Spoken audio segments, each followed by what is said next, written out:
നമസ്കാരം, എല്ലാവർക്കും Sheeba's bytes and വ്ലോഗ്സിലേക്ക് സ്വാഗതം. ഇന്ന് നമുക്ക് ഒരു അടിപൊളി ഡ്രിങ്ക് ഉണ്ടാക്കി നോക്കാം.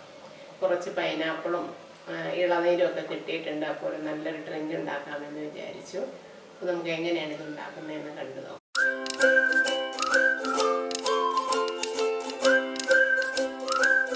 ഇന്ന് ഞാനൊരു അടിപൊളി ഡ്രിങ്കാണ് ഉണ്ടാക്കുന്നത്. അതിനായിട്ട് പൈനാപ്പിളാണ് ഉപയോഗിച്ചിരിക്കുന്നത്.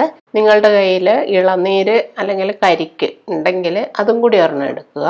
ഇല്ലെങ്കിൽ പൈനാപ്പിൾ മാത്രം എടുത്താലും മതി. പൈനാപ്പിൾ നമുക്ക് കട്ട് ചെയ്തിട്ട് 1/4 ഭാഗത്തോളം എടുത്ത് ജ്യൂസാക്കി വെക്കണം. അതിൻ്റെ ഒരു ചെറിയൊരു പോർഷൻ ചെറിയ കഷ്ണങ്ങളാക്കിയിട്ട് മാറ്റി വെക്കണം. നല്ല പച്ച തേങ്ങയുണ്ടെങ്കിൽ ഒരെണ്ണം ചിരകിയിട്ട് അതിൻ്റെ പാലും കൂടി ഒന്ന് എടുത്ത് വയ്ക്കണം. ഇനി നമുക്ക് എങ്ങനെയാണ് ഈ ഡ്രിങ്ക് തയ്യാറാക്കുന്നതെന്നൊന്ന് കാണാം. നമ്മൾ പൈനാപ്പിൾ നുറുക്കിയിട്ട് ജ്യൂസാക്കിയത് 1 കപ്പ് എടുക്കാം. അതുപോലെ തേങ്ങ ചിരണ്ടി പാലെടുത്തത് 1 കപ്പ്. ഇളനീറുണ്ടെങ്കിൽ 1/2 കപ്പ് ഇളനീർ വെള്ളം എടുക്കുക. പിന്നെ നമുക്ക് ഐസ് ക്യൂബ്സ് വേണം.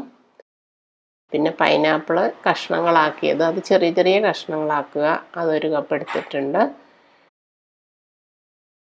പിന്നെ ആ ഇളനീരിൻ്റെ തന്നെ കഴമ്പ് കുറച്ചെടുക്കുക, അതും നിർബന്ധമുള്ളതല്ല.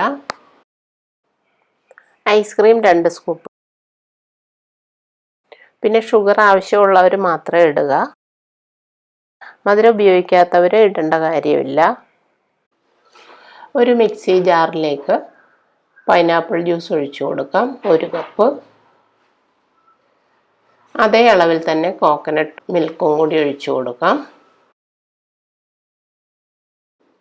ഇളനീര്, പിന്നെ ഐസ് ക്യൂബ്സ് കുറച്ച് അധികം തന്നെ വേണം. ഇതിന് പകരമായിട്ട് നമുക്ക് പൈനാപ്പിൾ ജ്യൂസ് ഫ്രീസറിൽ വെച്ച് ഐസാക്കി എടുത്ത് അത് ഉപയോഗിച്ചാലും മതി. അപ്പോൾ പിന്നെ ഐസ് ക്യൂബ്സ് ഉപയോഗിക്കേണ്ട കാര്യമില്ല.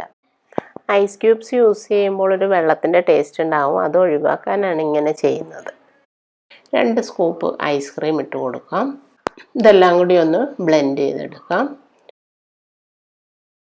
എന്നിട്ട് മധുരം നോക്കുക. മധുരം വേണ്ടവർ ഷുഗറും കൂടി ഇട്ടിട്ട് അടിച്ചെടുക്കുക.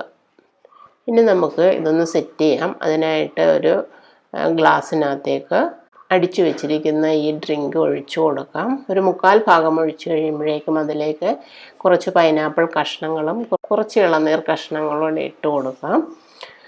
അതിനുശേഷം അതിനകത്തേക്ക് കുറച്ച് ഐസ്ക്രീമും കൂടി ഇടാം. എന്നിട്ട് മുകളിൽ ഡെക്കറേഷന് വേണ്ടിയിട്ട് നിങ്ങൾക്ക് പൈനാപ്പിൾ കഷ്ണങ്ങളോ ചെറിയ എന്തെങ്കിലുമൊക്കെ യൂസ് ചെയ്യാം.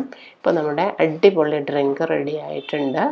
ഇത് നല്ലവണ്ണം തണുപ്പിച്ചാണ് കുടിക്കേണ്ടത്. ഇപ്പോൾ നമ്മൾ ഐസ് ക്യൂബ്സ് ഉപയോഗിക്കുന്നതുകൊണ്ട് ഇതിന് നല്ല തണുപ്പ് കാണും. ഇനി ഇത് വേണമെങ്കിൽ നമുക്ക് ഫ്രിഡ്ജിൽ വെച്ചതിന് ശേഷം എടുത്ത് ഗ്ലാസ്സിലാക്കി ഉപയോഗിക്കുകയായിരിക്കും നല്ലത്. അപ്പോൾ എല്ലാവരും തയ്യാറാക്കി നോക്കുക. നല്ല ടേസ്റ്റി ആയിട്ടൊരു ഡ്രിങ്കാണ്. പുതിയ വീഡിയോസുമായിട്ട് നമുക്ക് വീണ്ടും കാണാം. താങ്ക്